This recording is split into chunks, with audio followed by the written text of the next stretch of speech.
avec David Mauduit sur France Culture concernant l'esclavage.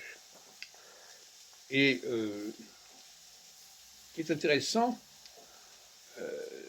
c'est d'abord que, moi ce qui m'intéresse, c'est l'esclavage dans le monde juif. Dans le monde juif, dans la maisonnée juive, c'est-à-dire un ensemble où il y a des gens très différents qui cohabitent, avec un centre quelque part.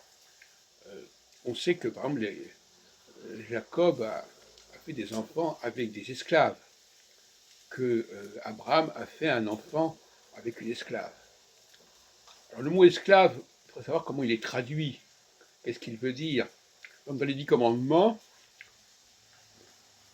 quand on parle du respect du Shabbat, par exemple, qui doit être imposé à toute la maisonnée, est-ce que c'est le mot esclave qui conviendrait quasiment? On n'emploie plus aujourd'hui, on va dire, le serviteur, etc. Mais en réalité, ce sont des esclaves. De la même façon, la question que je me pose, c'est l'ostracisme qui existait à l'époque de Jésus, quand il va rencontrer une Samaritaine. Comment sait-il que c'est une Samaritaine, à part qu'il y a un lieu, bien sûr, mais est-ce qu'il y a une apparence différente? Alors l'esclavage est souvent lié à une apparence différente.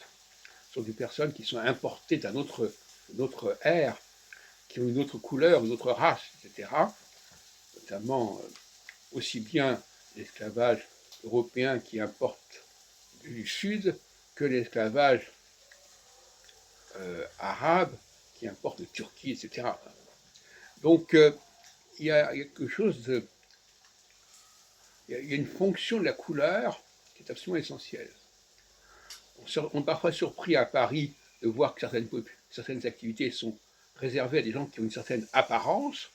Ben, c'est une logique comme ça, une logique presque technologique, comme quand on a un tableau de bord, où est-ce qu'il faut appuyer, le vert, le rouge, etc.